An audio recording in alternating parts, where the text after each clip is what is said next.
રાજકોટથી હાલ મહત્વના સમાચાર સામે આવ્યા છે, જ્યાં લાખો રૂપિયાનું સોનું લઈને કારીગર ફરાર થઈ ગયો છે। બે પેઢીઓમાંથી સોનું લઈને બંગાળી કારીગર ફરાર થયો છે।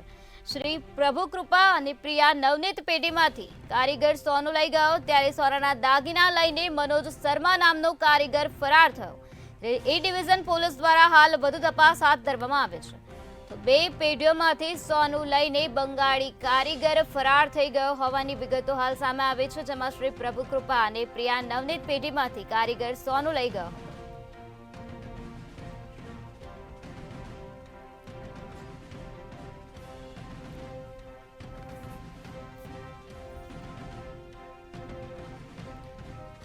લાખો રૂપિયાનું સોનું લઈને કારીગર ફરાર થયો હતો। બે પેઢીઓમાંથી સોનું લઈને બંગાળી કારીગર ફરાર થઈ ગયો હતો, જેમાં શ્રી પ્રભુ કૃપા નામની પેઢી અને આ સાથે પ્રિયા નવનીત નામની પેઢીમાંથી કારીગર સોનું લઈને ફરાર થયો હતો। સોનાના દાગીના લઈને મનોજ શર્મા નામનો કારીગર ફરાર થઈ ગયો હતો, ત્યારે આ બનાવ અંગે પોલીસને જાણ કરાતા પોલીસ દ્વારા હાલ આ સમગ્ર મામલામાં વધુ તપાસ હાથ ધરવામાં આવી છે। એ ડિવિઝન પોલીસ દ્વારા વધુ કાર્યવાહી હાથ ધરવામાં આવી છે।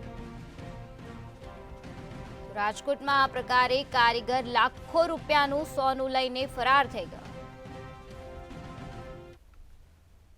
મારું નામ મુકેશ ગોરધનદાસ રાણપરા। શું થયું? આપણે કારીગર અહીંથી સોનું લઈને ગયો, કેટલું લઈને ગયો અને કેવી રીતે આખી ઘટના બની? એટલે અમારા લોકોને એકચ્યુઅલમાં કેવું હોય કે દાગીનાનો ઘાટ તૈયાર થઈ ગયા પછી કારીગરને સ્ટોન ફિટિંગ કરવા આપતા હોય। એ કારીગરને અમે લોકો 8 વર્ષથી આ કામ કરતા હતા, જૂનો જ કારીગર હતો। સ્ટોન ફિટિંગ કરવા આપ્યું હતું 2 દિવસ કટકે, એટલે એ અમને 3-4 દિવસમાં જમા કરાવી દેતો હોય। એ ગાળામાં એ લોકો જતો રહ્યો કારીગર વસ્તુ લઈને। અંદાજ 211 ગ્રામ જેવું સોનું છે, ઘાટનું વજન કેટલા રૂપિયાનું થાય સોનું? 211 ગ્રામ કરો 14 લાખ રૂપિયા જેવી કિંમત થાય એની। આવા અવારનવાર બનાવો બનતા હોય છે, શું કહેશો? આવા બનાવ તો અવારનવાર બનતા હોય છે। અમે લોકો ઘણી બધી ચોકસાઈને ચીવટ રાખતા હોય છે।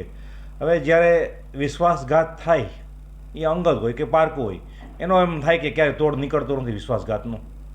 ખાસ આ કારીગર છે, તમે એનું વેરીફાઈ કર્યું હતું ક્યાંનો છે, શું છે? હા, એનું બધું આધાર કાર્ડ, પાન કાર્ડ બધું છે અમારી પાસે, અને ઘરનું એડ્રેસ એ છે।